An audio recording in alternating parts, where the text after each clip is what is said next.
Hello everyone, welcome back to the channel. In today's video, I'll show you how to invite guests in Google Calendar step by step.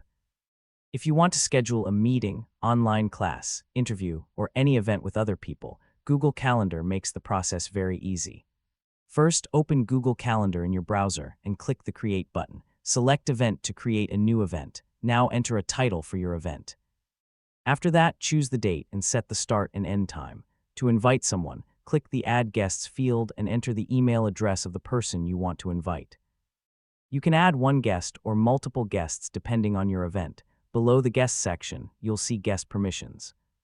Here you can choose whether guests can invite others, see the guest list, or make changes to the event if needed. You can also add a Google Meet link, which is useful for online meetings and virtual events. Once everything is ready, click the Save button. Google Calendar will ask if you want to send invitation emails to the guests. Click Send, and the invitation will be delivered automatically. After the guests accept the invitation, the event will appear in their Google Calendar, making it easy for everyone to stay informed and join the meeting on time. That's it. This is the easiest way to invite guests in Google Calendar in 2026. Thanks for watching, and don't forget to like, subscribe, and see you in the next video.